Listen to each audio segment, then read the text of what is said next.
last bill today is House File 1137, Representative Chair Hansen, as a bill regarding the Board of Animal Health. Representative Hansen. Thank you, Mr. Chair. I would move that House File 1137 be laid over for possible inclusion in an omnibus bill. Do you have an amendment you want to add on first? Thank you, Mr. Chair. I would move the A1 amendment to 1137. The A1 amendment describes the process for staggering terms of members of the Board of Animal Health. Okay, any discussion on that? Okay, all those in favor of the A1 amendment signify by saying aye. Aye. Aye. Opposed? Say nay. The motion prevails. The amendment is adopted. House File 1137 as amended is before us. Representative Hansen, please present your bill as amended. Thank you, Mr. Chair. House File 1137 as amended is a needed reform to the Board of Animal Health. The Minnesota Board of Animal Health has not changed very much over time, but our state has changed dramatically.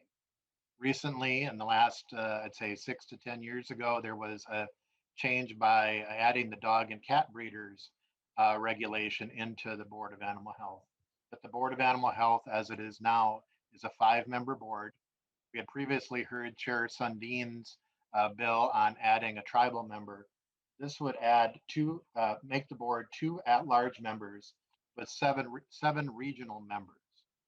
And the reason for 7 regional members, why I picked 7, is I'm anticipating that after the census and reapportionment, we would have 7 congressional districts rather than 8. I wish we would have 8, but I think it's going to be 7. So it would be a 9-member board, and that the board should achieve gender balance among the board membership where practicable. The members must be knowledgeable in animal agricultural, animal health, or pets and companion animals, with at least 2 members who represent the public and are not included in agriculture, employed in agriculture, veterinary medicine, or the pet industry, or a related field. The other thing the bill does is currently you have the College of Vet Medicine and the director of the diagnostic lab may serve as consultants to the board without a vote. This would say shall. And then finally, it would have the governor appoint the veterinarian license in Minnesota who is not a member to be its executive director. So instead of the board electing the executive director, there would be line authority to the governor, where the executive director would report to the governor. So that is the reason for the reform. Why am I doing this? Members, it is time for a change. Our state has changed and there are new responsibilities. Earlier with the bills, it was referenced a pattern that is in Minnesota law, and that is naming positions on boards for specific organizations or specific fields or specific occupations or specific affinities. Minnesota state government works for all Minnesotans, not just the regulated clientele. It's important to have regulated clientele's expertise on the board, but that's not the sole purpose. The purpose is to represent and to protect and serve Minnesotans. And so that's why I'm before you here with this reform of the Board of Animal Health. I know that change is hard. I know that people will oppose this. I've heard from groups, I've heard from individuals, and I've heard from members of the committee of why should we change? And the answer is why not? Why not try to make things better? To those groups who feel threatened that if there are additional members on the board, I'm saying that to have a more diverse board and a larger board that represents all Minnesotans will make the outcome of your decisions stronger. That diversity is strength, and adding people onto the board provides strength, not weakness. It doesn't weaken your position, it adds to it. The amendment that we were adopted provides the opportunity so there isn't dramatic change to the board, that it's staggered over time, so that there's the opportunity for learning.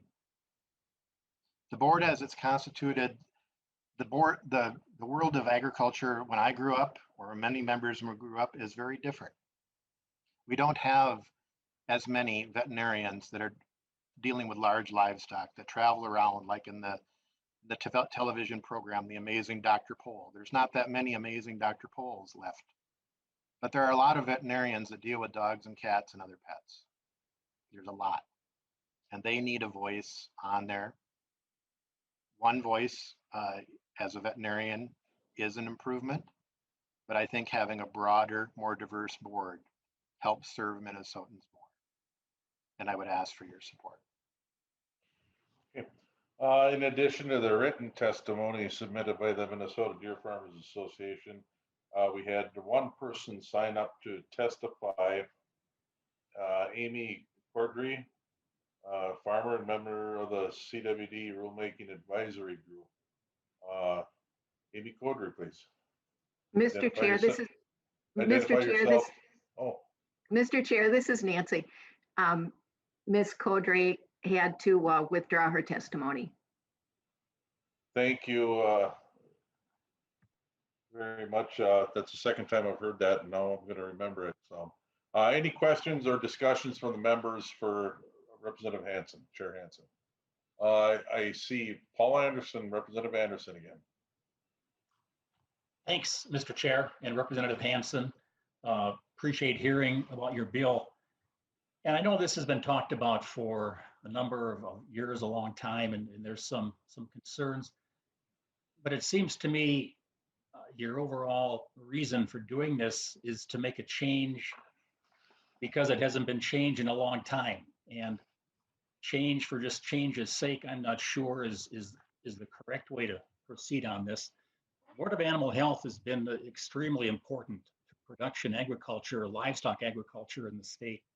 And it's worked well to this point. I think it would continue to fulfill that same role.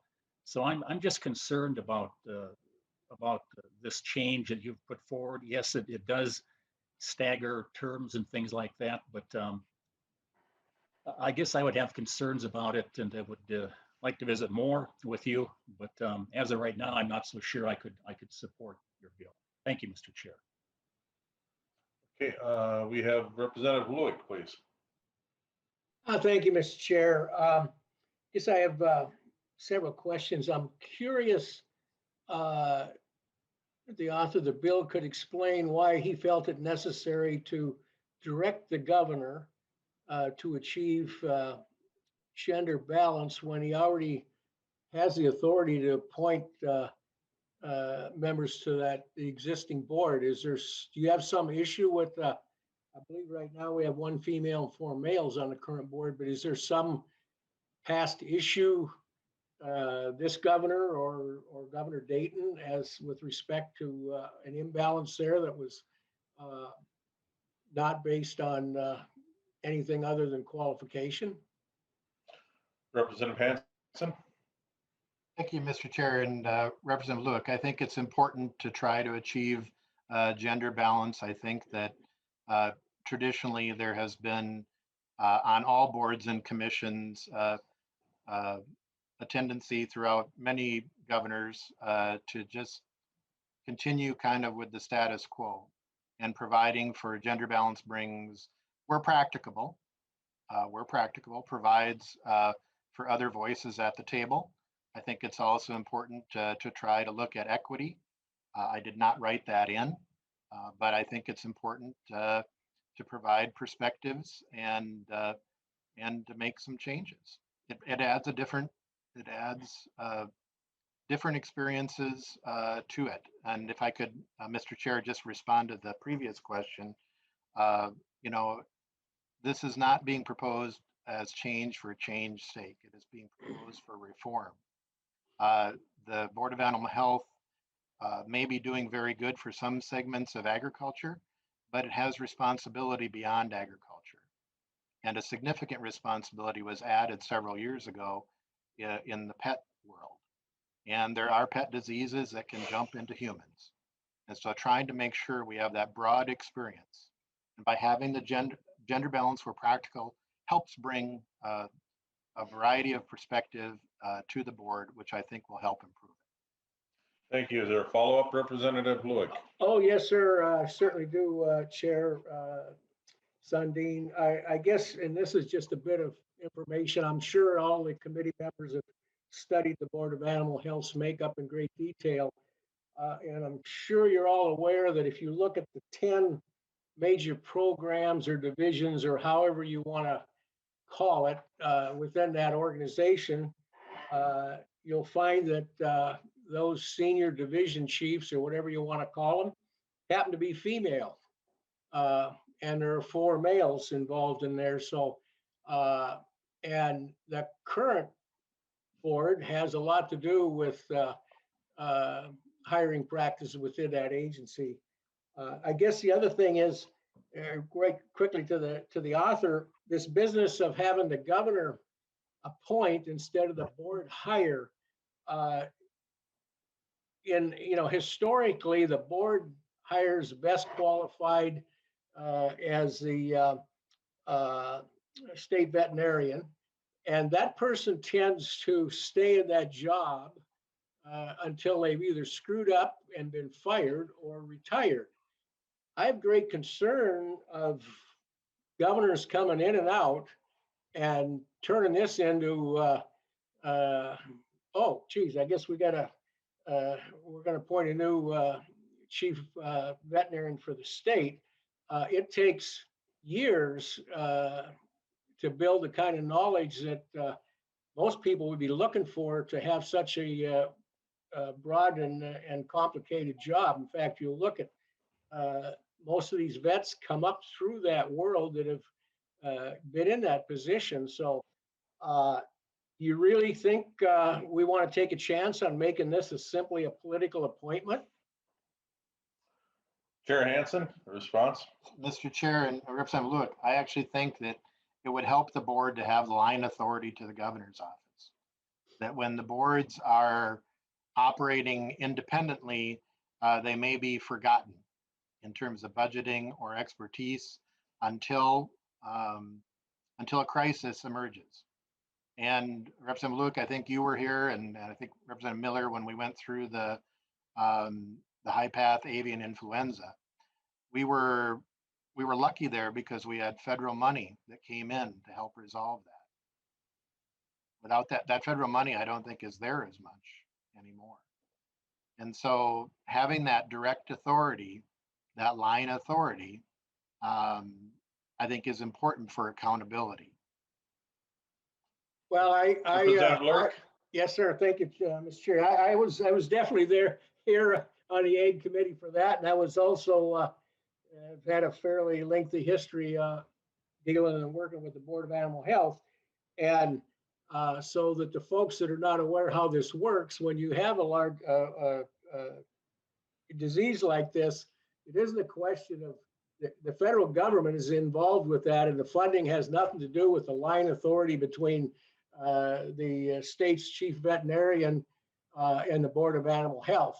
That's all in very clear federal statute. So I just want to make sure that those that are not familiar with that don't draw some assumptions on what the author just said about where those dollars come from and why. I guess the other one is, it looks to me as I read through this, and maybe the author can help me out here, it looks like there's no requirement that any veterinarian serve on this 9-member board. Is that true? I don't see where there's a prescriptive element that would require the governor to actually appoint a veterinarian. Maybe the author could expound on why that is. Chair Hansen, please.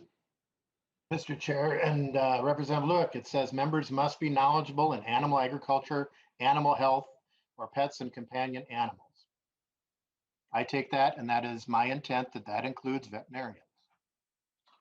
Representative Lewick. Well, I would rather see it much more prescriptive, since when we get into an animal disease issue, again, for those that have not went through that nightmare, whether it be avian, tuberculosis, or a variety of other diseases, those frontline people with the expertise, they're all veterinarians out there with veterinarian technicians. And so I would certainly, as right now, 2 of the 3 people or 2 of the 5 people on that board are required to be veterinarians. So again, I can't support this bill at all, because I think it's an effort to make change with no good cause and no good reason and not well thought out. I think you're basically going to kick the can over on something that's been extremely successful in protecting both the health of Minnesotans as far as their food, as well as the agriculture. And with that, all I see, there's many others that certainly probably have questions and comments. So